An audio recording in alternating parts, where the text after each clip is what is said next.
did my best to humbly come before her on my knees and was like, hey, I'm a huge fan of these events, and have a ton of respect for your dad, and I would like to put together an event in his memory.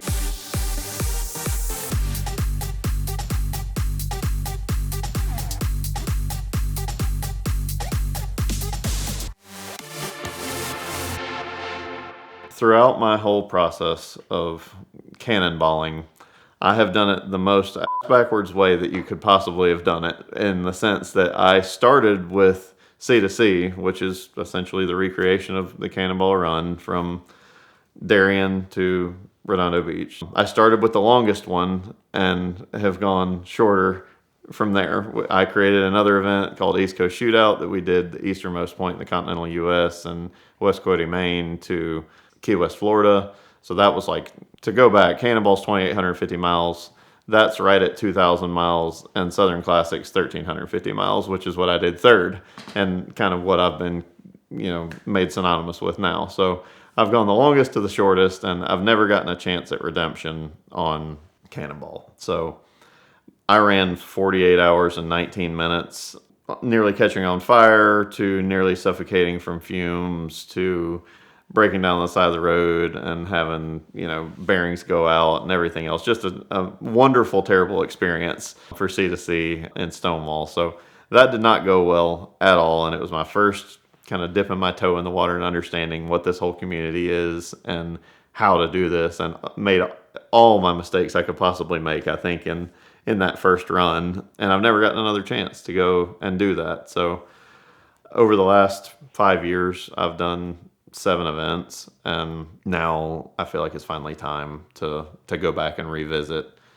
that first run. And since then, of course, I've made a lot of friends, understand the importance, and have gotten to know the pillars of the sport and understand what they bring to the table, and the homage that I give to them, the advice that I take when trying to put events together, whether it's Ben or John or anybody else that are those foundational people that I look up to so much, and wanted to put an event together myself to do, a recreation of the full deal. So for anybody that has any knowledge of Cannonball history, it started with Brock Yates.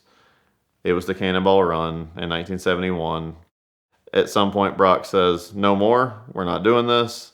It's too dangerous, it's too fast, the risk is too much, I'm not doing it anymore." And he didn't. There was another group of people that were like, "Whoa, whoa, whoa, we just got to the party, we're not done with this." So the ringleader of those people is Rick Doherty. And he's like, okay, Brock might be done, we're not done, we're going to do another event, we're going to call it the US Express. That's kind of where my story picks up here. So they ran that event in succession, after Cannonball a few times, different start and end points. Some all started, of course, on the East Coast, ended on the West Coast, but was not traditional Cannonball start and end points. That ended in San Francisco at one point, and in Southern California at one point. But we decided that we want to bring back the US Express, and I, of course, now having some intimate knowledge of Cannonball history and wanting to be respectful of that, the first thing I wanted to do before creating an event, of course, with that name associated with it, and that was a really important piece to me, is to have something with some history to it. I'm a huge history guy, and I want that to be part of what I put together. I don't want it to be the Taylor Hull Cannonball event. I want it to have something that means something to not just me, but everybody that's going to be involved. So for so many reasons, I can't and don't want to bring back the Cannonball name, but the US Express I thought was something that might be on the table. And to do that the right way, in my opinion, unfortunately, Rick Doherty passed away a few years ago, but he, of course, has living relatives, and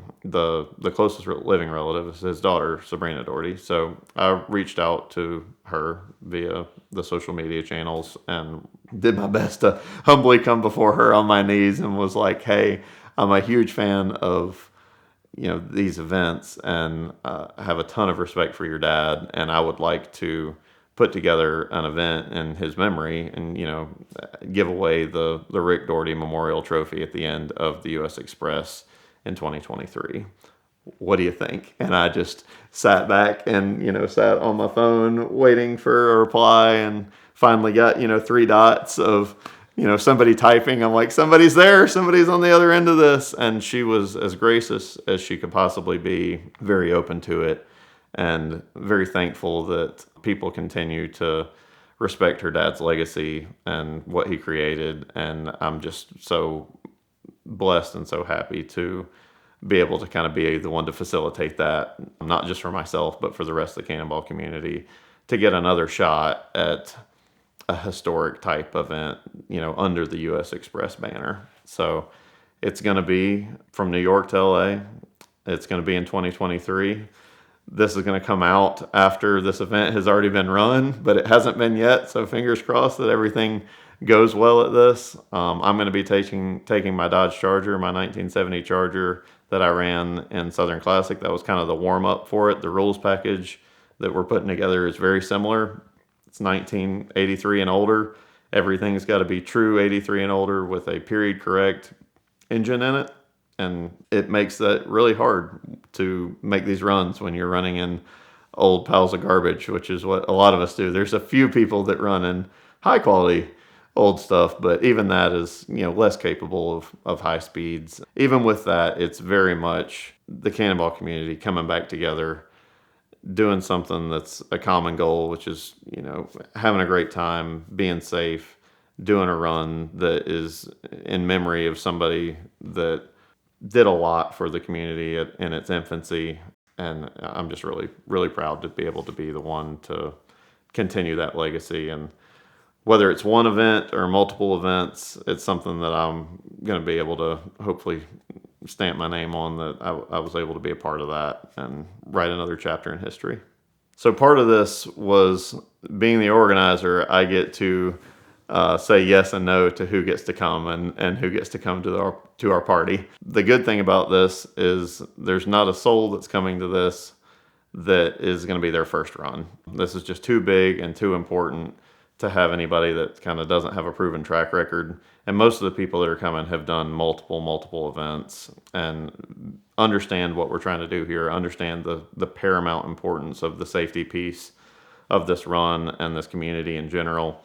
And if there's somebody that goes out and runs super fast, it's just because they get caught up in the moment and have a good time. But I still have a high level of confidence that they're going to continue to be safe and continue to keep that spotless legacy that we all strive to maintain of nobody hurt and as minimal of an impact on the outside world as possible while we're having our dose of fun.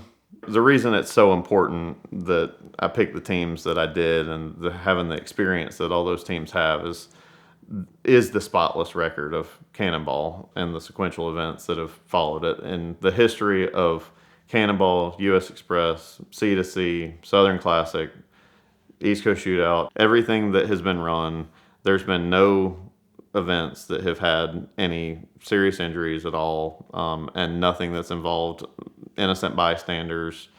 And it's something that weighs heavily on everybody, and especially weighs heavy on me, being the organizer. I do not want us to have any impact whatsoever on, anybody that's outside of what we've got going on. And that's why I picked the teams that I did. And if you're watching this now, it's because it's been successful and we've continued to maintain that spotless record. So I'm pleased to say that we got another good one in the books.